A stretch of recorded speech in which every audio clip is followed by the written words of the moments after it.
Allez, bonjour, on est à Mexico. On est arrivé hier soir et là ce matin, on va au rendez-vous avec le président Andrés Manuel López Obrador, AMLO. Et on traverse la place principale de Mexico, le Zócalo, où il se passe toutes sortes d'activités, commerces, manifestations. Là, tout le devant du palais présidentiel est bloqué par une manif. C'est assez courant ici. Et puis ici, il y a les activités des sorciers. Alors on en voit là-bas, ils font la... Ça s'appelle la limpia, c'est pour enlever les mauvais esprits. Alors il y a toutes sortes de touristes qui font ça. C'est marrant. Et voici une rue. On va entrer par le côté, vu que l'entrée principale est bouclée par des manifestants. Alors vous voyez ici, hein, imaginez la même chose à l'Élysée. Ici, il n'y a pas de grenade de désencerclement, on ne tire pas sur les gens, on ne les éborgne pas.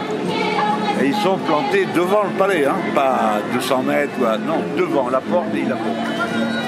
Voilà, enfin, c'est une démocratie, quoi. Et cette rue-là, par laquelle on va entrer, c'est là où il y a eu... c'est une rue fondamentale du Nouveau Monde et du Mexique, puisque c'est là qu'il y a eu la première imprimerie, la première université, le premier centre de beaux-arts de Mexico. Estudiar, comprender y claramente también decir mi amistad y mi apoyo al presidente Manuel López Obrador, porque Andrés es para nosotros un símbolo de cambio fundamental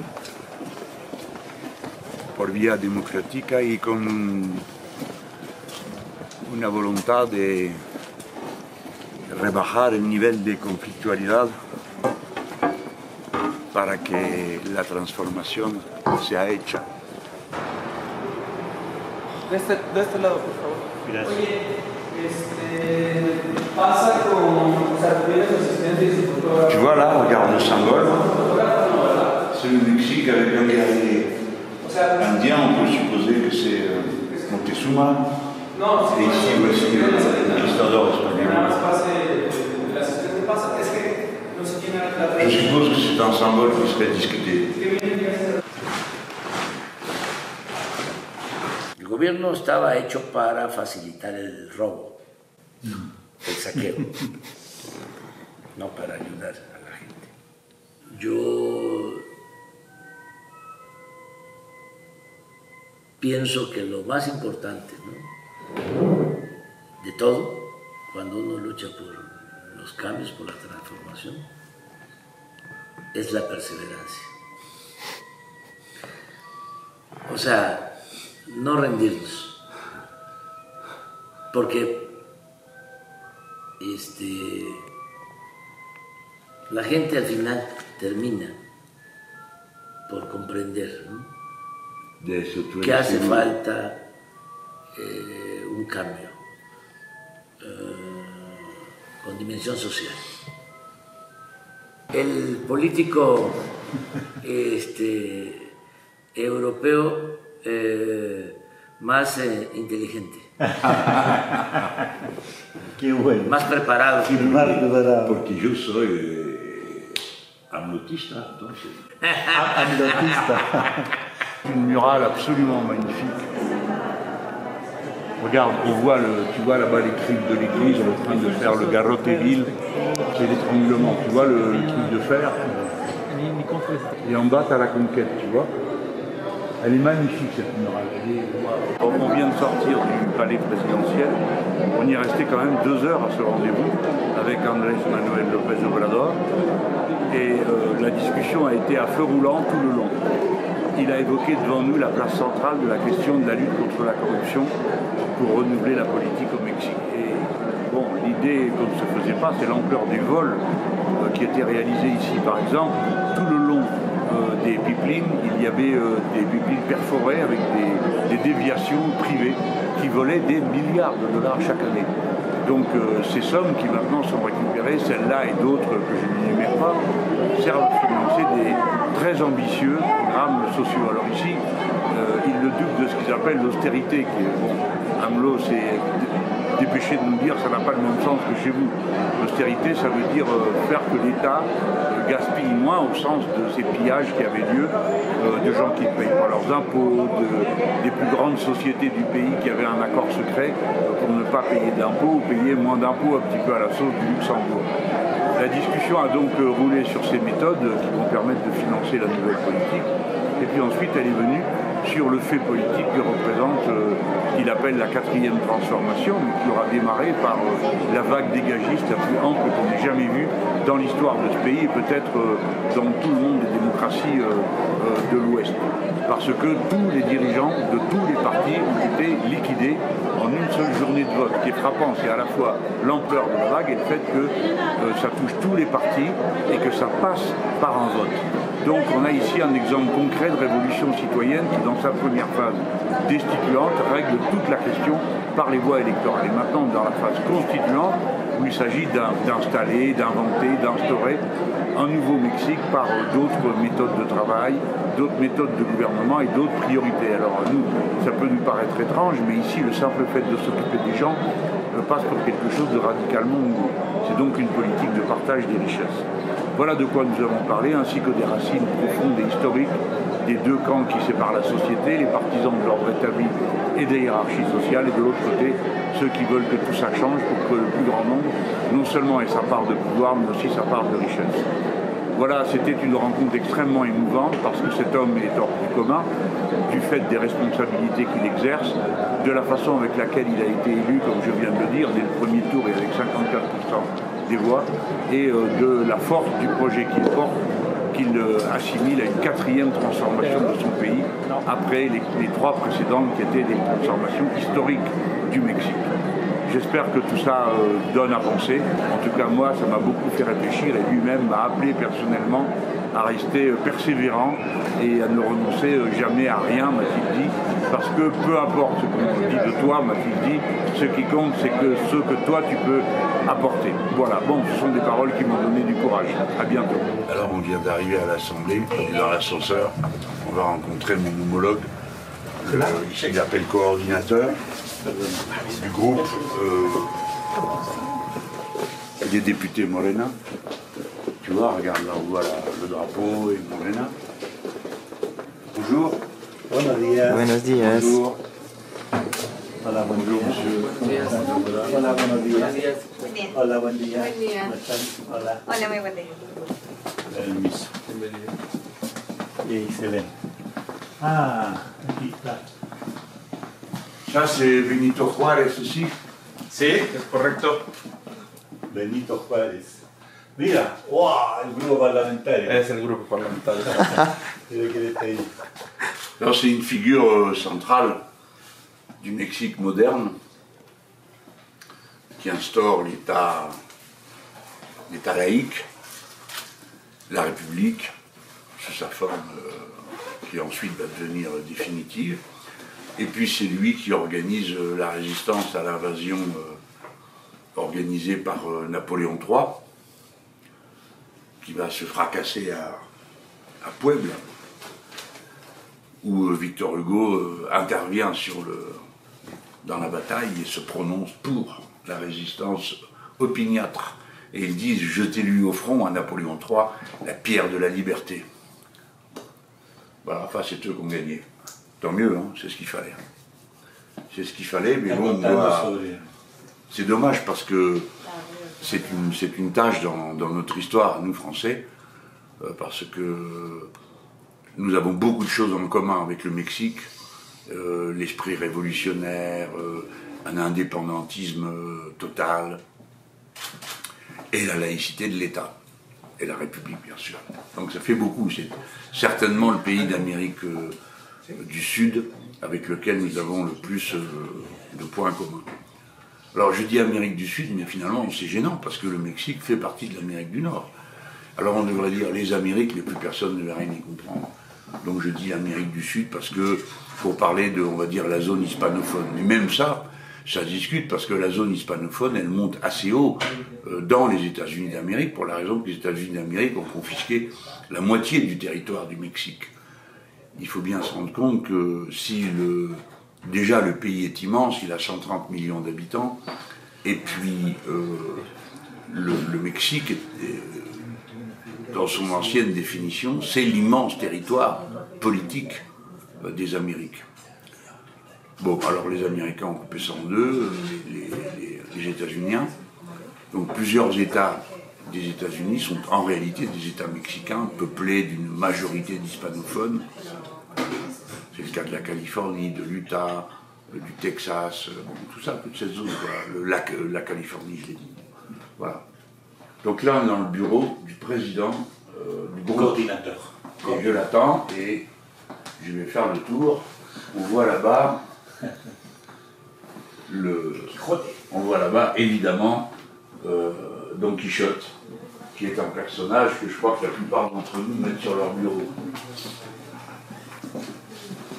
Là, c'est AMLO, non?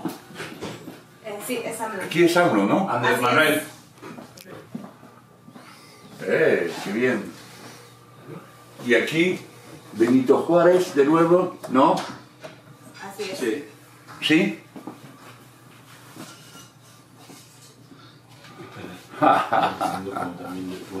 Pero yo quiero uno así. ¿Tú quieres uno? No vamos a alcanzarlo. Me lo llevo a mi oficina. Salud. Vamos a concentrar. Aquí está la de coordinador. ¿Ah? Y el presidente. ¿Cómo estás tú? Bienvenido. Gracias. Mucho gusto. Qué placer. Mucho gusto. Bienvenido. Estoy admirando a tu bancada. Ya tenemos más. Al parecer. Sí, aquí el presidente. Sí, sí. Ahí éramos 259. 56. Ahorita somos 260 ya. Con los de Baja California, ¿no? No, esos no. No, se han venido principalmente del PRD. Se vinieron para Morena. Ese triángulo rojo los obreros franceses lo trajeron por primera vez el primer mayo de la historia, cuando la primera internacional llamó a una jornada de marcha y huelga por la jornada de 8 horas, trabajo 8 horas. Es decir, 8 horas de trabajo, 8 horas para dormir, 8 horas para vivir. Y esto es su historia, y lo trajeron los franceses con un triángulo rojo de cuero.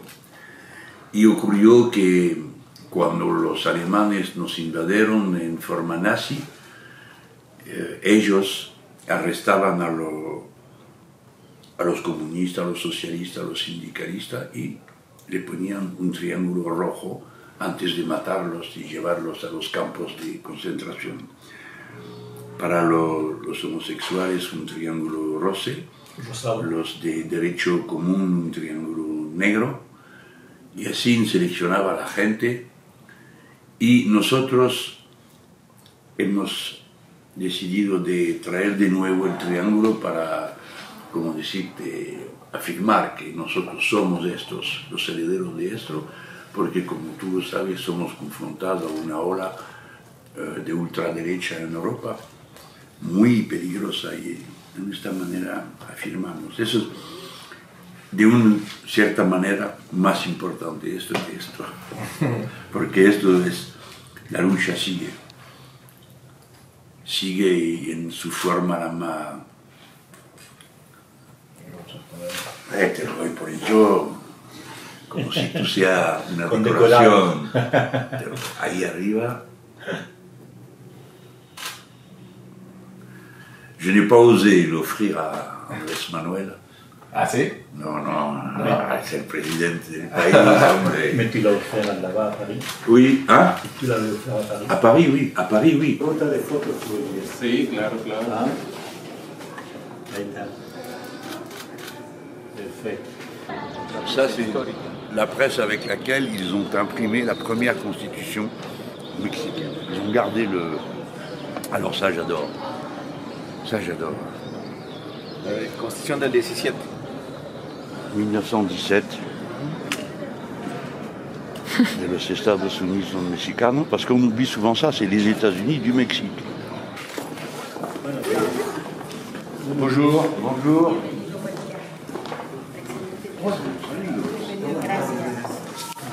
Buenos días. Buenos días, diputado. Bonjour, la députée et la sœur de Sergio. D'accord. Voilà. Et toi, tu es député ici? Oui, voilà. Hola. Je connais ton frère et ton neveu.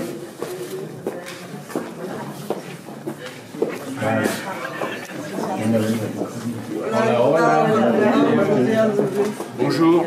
Buenos días.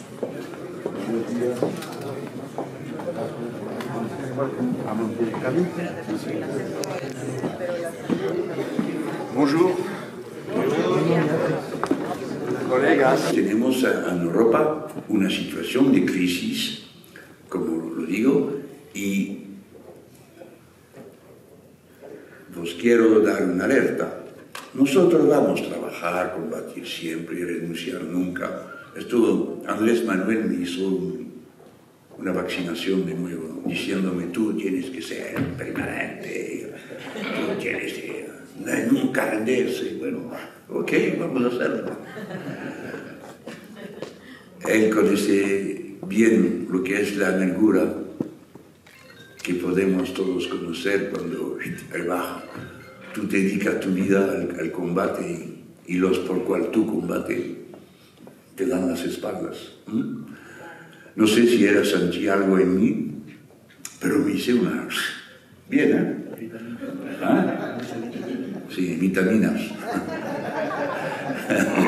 Qué suerte tenéis ustedes todos, tener un hombre como este, tan fuerte, tan tranquilo. Y me dice, bueno, nunca duda, nunca duda. Y te tratan mal, ¿qué te importa? Adelante. Bueno. Qué bien. Entonces, esa manera vamos a adelantarnos, pero yo quiero dar alerta. De izquierda no queda nada, ni en Italia, ni en Chequia, ni en Eslovaquia, ni en Polonia, ni en Hungría, y casi nada en Austria. ¿Ok? Es muy peligroso el momento. No soy, lo digo más tranquilamente que soy capaz de decirlo. No olviden nunca que las dos guerras mundiales salieron de Europa y de sus peleas. Porque nos vamos a ir a una Trabajo con... Aquí estamos. Sinaloa, nuestro diputado. Decía que hay mucha similitud entre las luchas democráticas y los mexicanos. Yo soy primero porque son las laicas. Bon, alors on est à l'Assemblée nationale du Mexique et bon, on a fait une petite séance assez étrange de photographie. Après la rencontre avec les députés, on a eu une belle présence. Hein. Moi, je suis habitué de la vie parlementaire. Je peux dire que j'apprécie que les collègues mexicains soient déplacés comme ça, en aussi bon nombre. Alors ici, c'est on voit la salle et il y a la maxime qui est écrite, qui est inscrite là-haut, entre les individus comme entre les nations, le respect du droit amène la paix. Voilà. Alors, bon, c'est Benito Juárez qui a fait cette déclaration. Encore faut-il que le droit soit juste, car il arrive que le droit soit injuste, soit les plus forts. Et dans ce cas, c'est pas la paix. Mais enfin, bon, c'est l'intention qui compte. Et là, on a un magnifique drapeau mexicain avec le symbole, c'est un aigle qui tient dans ses pattes un serpent. Alors la légende veut que les Aztèques, les Mexicains arrivés du nord, et qu'ils aient décidé de s'arrêter à Mexico parce qu'ils ont vu tout soudain un aigle surgir et attraper un serpent. Donc c'est un symbole qui est resté et qui est le symbole du Mexique. La signification dans la mythologie indienne, c'est que l'aigle voit le futur, c'est l'oiseau. Il est puissant et il voit loin. Et il incarne donc ce qui va être. Tandis que le serpent, qui correspond aux forces de la terre obscure, cachée, c'est le passé. Ce qu'il y a avant, qui était avant. Voilà, donc c'est le symbole de cette jonction qui forme le drapeau mexicain. Ça travaille. ¿Te parece? ¿Te gusta? Cette fois-ci, on entre dans le Sénat. va rencontrer les sénateurs et le président du Sénat. Et on s'arrête un instant devant ce mur d'honneur, qui est un mur de reconnaissance à El Día Carrillo Puerto et aux différentes militantes du féminisme mexicain contemporain qui s'y sont dédiées. Alors ça, c'est pas banal, hein. Vous voyez? María Marcela Lagarde Ríos, Carmen Toscano, Rosario Marín, Gloria Ramírez Hernández, María Elena Chapa Hernández, María Consuelo Mejía Piñeros. C'est les noms des combattantes. Bonjour. Bonjour, monsieur. Este hombre es... Merci beaucoup. Me dio una cita para que no lo puedo cruzar la ciudad. Él viene a verme en un humilde bar allí en Coyoacán. Ustedes mexicanos tenéis una responsabilidad inmensa porque están empezando la cuarta transformación.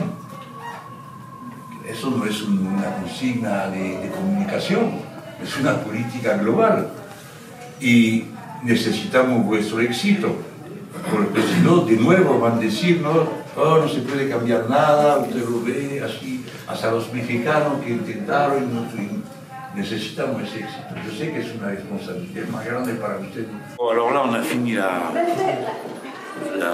dialogue improvisé. Et on va avec Marty, le président, on va voir la salle de séance du Sénat. Ils ne sont pas nombreux, ils sont 120 sénateurs. Alors, c'est... ¿Por aquí entro yo? Rituales, ¿no? Lo mexicanos. Pero el ritual se hace con el presidente de la República. Ah, d'accord. O sea, ese ritual de sumisión de las Fuerzas Armadas es con el presidente de la República. La patria es primero, y ¿quién? Es la frase de Vicente Guerrero. Este es Morelos, José María Morelos y Pavón, uno de los héroes de la independencia. Muy bien. 120. 128. Parece grande. Bon, là, on est sorti du Sénat des États-Unis du Mexique, parce que c'est comme ça que ça s'appelle, je vous le rappelle.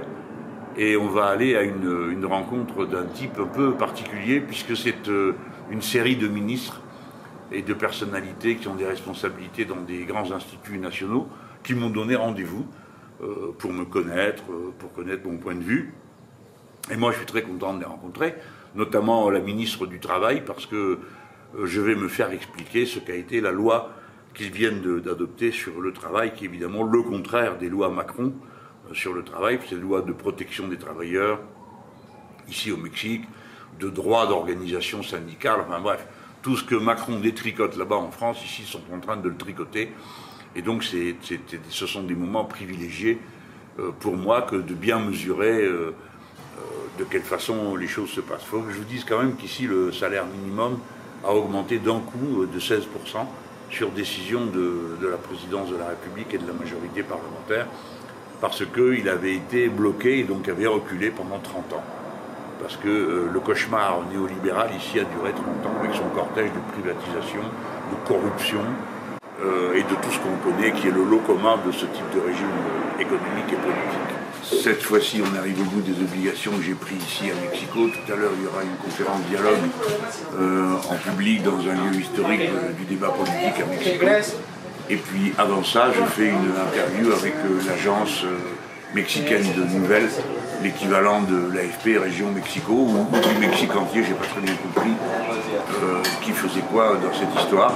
Mais je l'ai fait avec intérêt parce que c'est une interview, une possibilité de plus de m'exprimer. Alors que j'ai déjà fait une interview dans la Jornada, mais peut-être que là il va y avoir du neuf. Il faut savoir qu'on ne relie pas ici les interviews, alors il y a toujours un problème parce que l'étrangeté du vocabulaire européen ou français par rapport au vocabulaire courant de la politique au Mexique peut conduire souvent à des contresens ou des malentendus ou des imprécisions qui des fois sont un peu gênantes pour moi en tout cas quand je vois la traduction qui a été faite de l'interview dans la Jornada, qui a été très bien faite. Mais bon, je vois bien que ça colle pas comme je voudrais. Relire permet souvent de préciser, ça sert pas à autre chose. Quand on relit dans la presse, on ne change rien d'abord, parce que les journalistes ne l'accepteraient pas, ce qui est bien normal. Mais en général, on affine, on rend plus précis, voilà, ou bien plus anguleux, comme dans mon cas, parce que moi je préfère dire les choses un peu au carré. Donc là, voilà, on va voir comment ça va se passer. Muchísimas gracias. No, es un pequeño regalo. Le invitamos que pasen al compañero Jesús Mayán Menchón. No.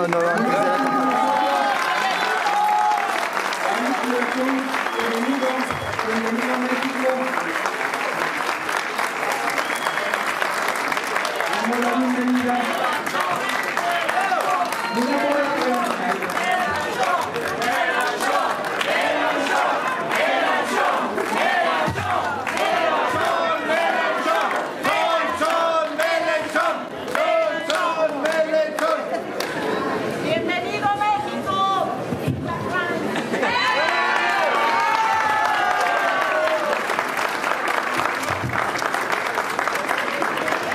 Hoy día hay un actor social nuevo, el pueblo, es decir, esta población tan grande que hay hoy día, 7 millares de seres humanos, vamos a 10,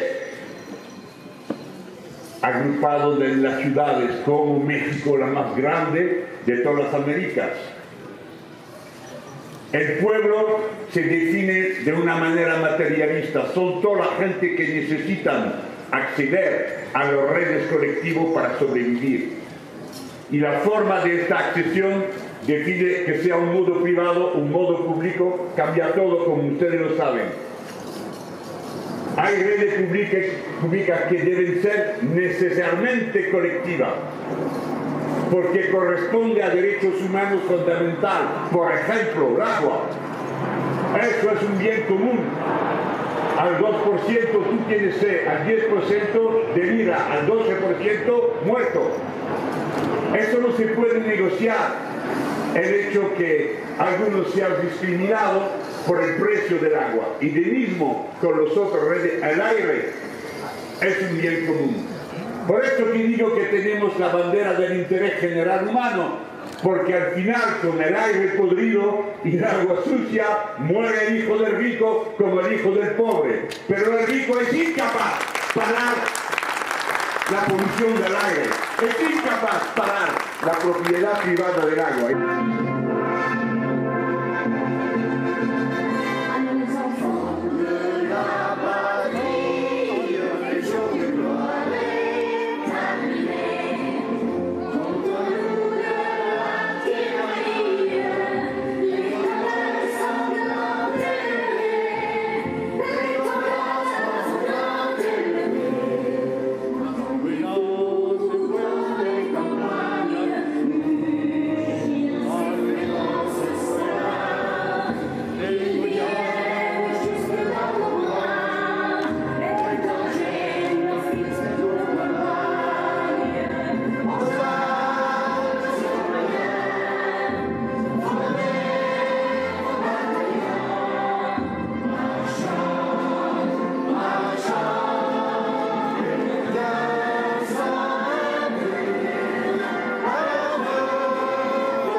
Bon voilà, c'est la fin du vlog.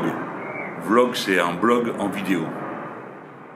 Ça a été un gros boulot, c'est 15 jours quasiment de rythme de campagne électorale, avec chaque jour l'équivalent de, allez, on va dire une réunion publique ou un meeting en espagnol. J'espère que ceux qui parlent la langue espagnole me pardonnent les horribles fautes que je fais en parlant cette langue, mais c'est un bonheur de la parler, de l'entendre, et je cultive ça bien sûr puisque j'ai eu la sottise de ne pas vouloir parler anglais, si bien que dorénavant c'est extrêmement difficile pour moi de parler en anglais. Donc je suis heureux de manier cette langue qui me met en contact avec ce peuple mexicain magnifique, un contact direct et simple. Alors, bon, vous avez vu, il y avait beaucoup de rencontres, certaines étaient officielles, d'autres les témoins, on a mélangé tout ça dans le vlog pour que ça ne soit pas un récit faussé de ce que nous avons fait ici. avec mon équipe, c'est-à-dire Christian Rodriguez d'un côté et Antoine Léaumont qui a filmé et assuré le montage et tout le travail technique que vous devez imaginer entre deux des rencontres auxquelles il participait, puisque c'est lui qui filmait. Donc on peut vraiment dire que ce n'était pas des vacances, même si pour l'esprit c'en était, puisque nous étions enfin extraits du bain venimeux de l'actualité en France. Ici nous sommes dans une petite cour intérieure, il passe au-dessus de nos têtes les avions, ce qui fait qu'à intervalles réguliers on s'arrête et ça sera autant de nécessité de montage pour Antoine tout à l'heure. Il y a ici un de ces oiseaux enchanteurs qui s'appelle les colibris. Et ces petits colibris vivent ici. J'ai vu aussi passer un écureuil. Donc en pleine ville, ces animaux vivent. Et ce n'est pas un mince exploit parce que ce qui a conduit les municipalités de Mexico à changer complètement leur fusil d'épaule, ça a été précisément une période où on trouvait dans la rue, au pied des arbres, des oiseaux morts. Et ça avait tellement impressionné l'opinion que les municipalités se sont mis d'arrache-pied au travail pour faire en sorte que Mexico soit moins irrespirable ou plus respirable. Et cette ville nous a impressionnés beaucoup pour ça, pour sa verdure, mais aussi par son incroyable propreté partout où nous sommes passés, parce que ici c'est un système un peu particulier, chaque personne s'occupe de son bout de trottoir. Tant et si bien que la ville est d'une propreté totale, pour moi qui suis habitué à la saleté permanente de Paris, aux papiers qui traînent, aux poubelles percées, enfin tout ça, rien de tout ça n'existe ici. C'est une ville qui est beaucoup plus développée, beaucoup mieux maîtrisée que bien des villes de l'ancien monde. Bon, j'espère qu'au fil des images que vous avez regardées, si vous les avez regardées, vous avez compris le contenu politique et l'apprentissage qu'on est venu faire ici d'un moment politique exceptionnel. Et je le répète, il n'y a pas d'autre lieu dans le monde sinon en Amérique du Sud, et j'agglomère le Mexique à l'Amérique du Sud, en dépit de ceux qui voudraient que le Mexique soit un pays de l'Amérique du Nord. Si l'Amérique du Nord ou du Sud a un sens culturel, et bien sûr la géographie n'a de sens que culturellement, le Mexique appartient à l'Amérique du Sud et à l'espace hispanophone, par conséquent avec tout ce que ça implique de partager une langue qui a en arrière-plan tout un système culturel, toute une vision du monde. Il n'y a qu'en Amérique du Sud qu'a été recherchée une rupture avec les politiques néolibérales. Il y a eu deux vagues, nous sommes au début de la deuxième vague, c'est-à-dire alors même qu'on nous annonçait que c'était fini, que ça y est, le monde était clos et que la fin de l'histoire allait se produire dans un monde absolument néolibéralisé. Eh bien non, la bataille continue parce qu'au Mexique, je dis nous, parce que c'est notre famille culturelle, a gagné dès le premier tour dans une révolution, un premier acte de révolution citoyenne d'une pureté chimique quasiment totale, puisque en un seul jour de vote, déjà c'est un jour de vote, pas un jour de barricade, pas un jour de bataille rangée, un jour de vote, absolument toute l'ancienne structure partidaire est partie au tapis. Et le Morena, le mouvement qui accompagne AMLO, a gagné toutes les élections de la présidentielle avec 53%, 54% des voix. Et de la même manière, ils ont gagné la majorité dans les deux chambres, si bien que se déroulent ici des événements de première grandeur, correspondant au programme politique que nous portons nous aussi. Par exemple, ici, il y a un référendum révocatoire qui a été adopté par la nouvelle majorité parlementaire. Il y a un programme de consultation populaire qui est à mi-chemin d'une possibilité référendaire et d'une ouverture aux citoyens, etc., etc. Avant-hier, nous avons entendu un résumé des positions de Andrés Manuel López Obrador, le nouveau président, sur l'écologie, qui est un fait nouveau, parce que même si nous, ça ne peut pas nous paraître des fois étrange, mais la plupart des gouvernements de la transition démocratique que nous avons connus dans la période précédente n'intégraient que peu ou pas les préoccupations écologiques. Et puis c'est pas facile dans un pays pétrolier d'avoir une politique et un regard écologique. Et pourtant ils l'ont. Ainsi le président s'est prononcé contre, je ne prends que cet exemple, les organismes génétiquement modifiés ou bien les mines à ciel ouvert. Ce sont deux exemples parmi d'autres de toute une série de décisions qui ont été prises et qui maintenant font partie intégrante du programme de la présidence, alors même que dans la campagne électorale, c'était un peu moins présent que ça ne l'est aujourd'hui. Voilà, moi j'ai puisé ici de la force, j'espère qu'en regardant les images, vous en avez puisé aussi, parce que c'est fait pour ça. Ça n'est pas fait pour célébrer le personnage qui participe à cette vidéo, c'est-à-dire moi, mais pour montrer qu'il existe un espoir, on peut ouvrir d'autres chemins, c'est possible, les peuples peuvent vaincre le monstre du néolibéralisme, et ici ils le font dans un pays qui a 13 000 kilomètres de frontières communes avec les États-Unis d'Amérique, qui bien sûr ont l'attitude agressive, dominatrice, qu'on leur connaît partout, mais là avec d'autant plus de facilité qu'il y a cette proximité qui oblige à toujours bien considérer quels actes on pose en face de l'Empire. La tactique de nos amis est de ne pas accepter une confrontation et d'essayer de déconflictualiser les problèmes que soulève la présidence Trump, notamment à propos de migration, qui est un sujet avec lequel Trump compte gagner sa réélection présidentielle. Bon, tout ça, vous l'aurez vu, peut-être, vous avez regardé au fil de ces vlogs. Alors, d'ici, je dis un grand merci à tous ceux qui m'ont aidé à le réaliser. Nous avons été des invités multiples ici, de la mairie de Mexico, d'un centre d'études politiques, de combien d'autres. Et à chaque fois, bon, je me suis efforcé de marquer notre présence comme Français, non pas en arrogant donneur de leçons, mais comme quelqu'un qui a des choses à dire, bien sûr, sur l'actualité que vivent les Mexicains, comme nous tous en tant qu'êtres humains, mais aussi beaucoup à l'écoute et à l'apprentissage des chemins qui sont ouverts par eux. Le Mexique est un des plus grands pays d'Amérique latine, avec ses 130 millions d'habitants, et par conséquent, rien de ce qui se passe ici peut nous être indifférent, puisque ce qui se passe ici est sans précédent dans le monde. Voilà, si ça vous a plu, mettez des petits pouces bleus, parce que ça nous réconforte. Et si vous découvrez que vous voulez vous abonner, c'est le moment jamais de le faire, parce que c'est gratuit, et ça le sera toujours. Et nous, ça nous encourage à faire tout ce travail, et en particulier Antoine qui est derrière la caméra. Voilà, au revoir. Je retrouve tout le monde sans doute aux alentours des journées d'été de la France Insoumise, qui ont lieu vers la fin du mois d'août. Et à ce moment-là, on se retrouvera pour faire le point de tout ça. Moi, je vais prendre des vacances à partir de demain. Je vais donc repartir d'ici et aller sur mon lieu de villégiature, dont naturellement je ne vous dis rien, parce que vous savez que je suis partisan d'une très stricte séparation des activités personnelles, des activités publiques. Et je crois que vous le comprenez tous, et peut-être même que vous êtes très nombreux à apprécier cette manière de vivre l'action publique et l'action politique. Voilà, au revoir à tous, à bientôt, passez de bonnes vacances si vous avez prévu d'en prendre. Et puis bon retour si vous êtes en train de revenir de vacances, parce que hélas les vacances finissent par s'arrêter, c'est comme tout dans la vie. Voilà, à bientôt.